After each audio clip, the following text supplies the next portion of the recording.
coba memastikan agar nikmat tersebut kekal pada diri kita.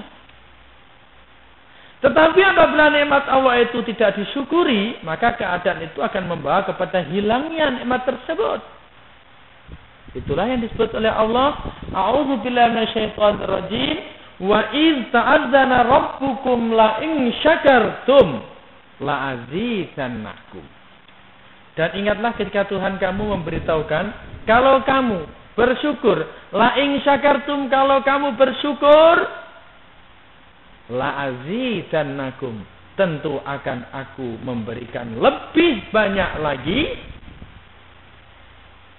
Wala in kafartum, tetapi kalau kamu ingkar dengan nikmat tersebut, kalau kamu ingkar terhadap apa yang ada, apa yang diberikan oleh Allah Subhanahu wa taala, maka amaran Allah, inna azabi lasyadid, sesungguhnya azabku adalah sangat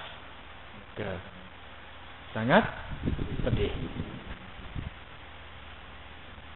Dalam ayat lain Allah berfirman lagi, wa idza aradallahu biqaumin su'an fala maraddalah wa ma lahum min dunihi min wal. Dan apabila Tuhan hendak mendatangkan bahaya kepada suatu kaum, dia adalah dapat ditolak dan mereka tiada punya pelindung selain dari Tuhan.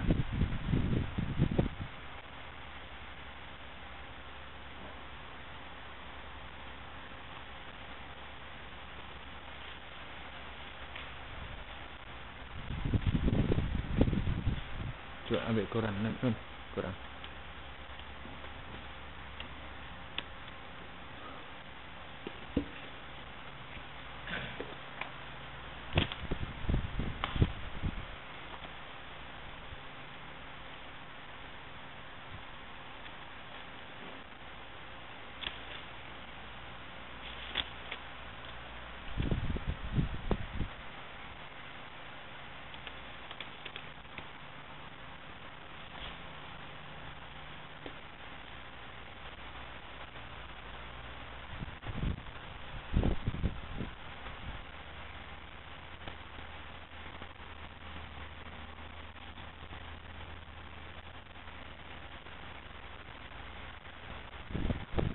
Nah, ini ayat itu sebelumnya ya. Innallaha la yughayyiru ma biqaumin hatta yughayyiru ma bi anfusihim. Wa idza aradallaha biqaumin su'an fala maraddalah wa ma lahum min dunihi min wal.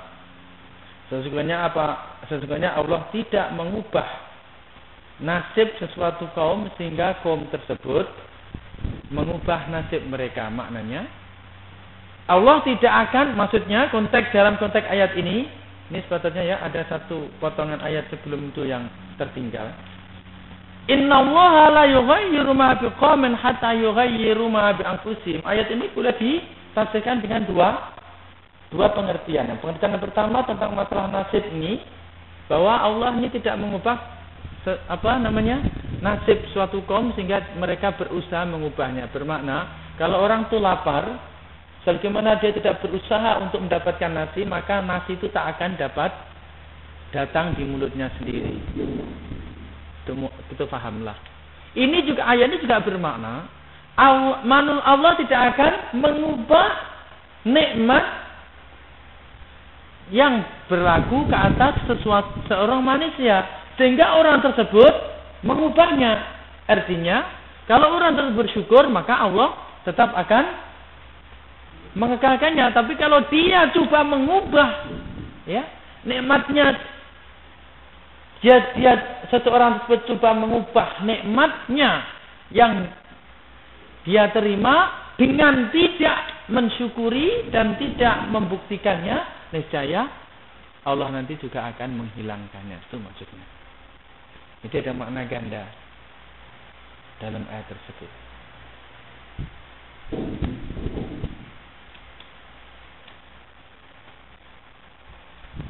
Ayat-ayat di atas memastikan kepada kita bahwa jika kita mensyukuri nikmat Allah, maka Allah akan mengekalkan nikmat ke atas kita. Bahkan memberikan kurnia yang lebih banyak ke atas nikmat-nikmat yang ada. Tetapi jika kita mengubah keadaan, di mana kita tidak menjalani lagi perintah-perintah Allah dan mengerjakan pula larang-larangnya, berarti kita tidak mensyukuri nikmatnya yang telah dikurniakan olehnya ke atas kita. Maka satu waktu Allah akan menarik balik nikmat itu daripada kita. Oleh karena itu pula, maka para cendekiawan dan berbagai bangsa sepakat pada pendapat, meskipun berlainan bangsa dan bahasa mengatakan bahwa syukur berarti mengikat nikmat, dan syukur juga berarti memperkuat ikatan nikmat yang ada dan memancing nikmat yang belum ada.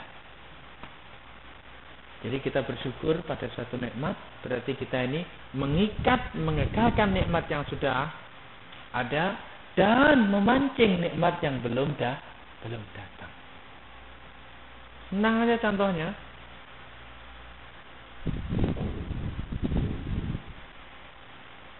Kalau kita ada seekor lembu ataupun kambing, senanglah kita. Kita belah, kita jaga karena kita mensyukuri nikmat daripada Allah yang ada. Maka makin hari makin beranak pinak sehingga banyak. Tapi kalau satu ekor pun dia tak jaga dengan baik karena dia tidak mensyukurinya. Ya, tidak mensyukurinya itu berarti dia tak melakukan amal baiklah. Dia tidak menjaganya dengan baiklah, maka dia terus mati ataupun terlepas hilang. Itulah nikmat Tuhan. Syukur atau berterima kasih terbagi ke atas 3 macam. Syukur qalbi, syukur lisani, ya, syukur qalbi, syukur lisani, dan syukur al-jawarih. Sebenarnya penjelasan secara detail ini telah pun disebutkan pada awal muqaddimah ini tadi. Syukur qalbi yakni syukur hati. Maknanya ialah hati kita mengetahui, mengakui, bahkan meyakini bahwa sekalian nikmat apapun saja sifatnya, bagaimanapun bentuknya, dan berapapun hitungannya dan ukurannya adalah kurnia Allah. Dari dialah datangnya nikmat-nikmat itu, dan dialah yang menciptakan sekaliannya. Inilah pengertian firman Allah dalam Al-Quran, wa ma bikum min ni'matin faminallah, idza massakumud dzurru fa ilaihi taj'arun. Dan nikmat yang ada pada kamu itu datangnya dari Allah. Wa ma bikum min ni'matin faminallah. Apa yang ada pada dirimu dari suatu nikmat ini adalah faminallah, daripada Allah. Kemudian apabila kamu ditimpa bahaya, maka kepadanya lah kamu minta pertolongan. Tsumma idza massakumud dzurru fa ilaihi taj'arun. Apabila madarat menimpa ke atas diri kamu, maka kepadanya lah kamu semuanya mengadu. Allahumma lakal hamdu wa ilaikal mustaqi. Doa Ahmad bin Hanbal. Allahumma lakal hamdu wa ilaikal mustaqi. Wala hawla wala quwata illa bik. Imam Ahmad bin Hanbal selalu berdoa dengan dimulakan Allahumma lakal hamdu wa ilaikal mustaqi. Ya Allah, segala puji bagi Engkau, dan hanya kepadamu lah aku mengadu. Wa ilaikal mustaqi. Wa antal musta'an. Dan hanya kepadamu lah tempat al-musta'an, tempat meminta pertolongan. Allahumma lakal hamdu wa ilaikal mustaqi wa antal musta'an. Wa la hawla wa la quwata illa billahil aliyyil azim. Itu doanya orang-orang tasawuf. Ya Allah, segala puji hanya bagimu, dan hanya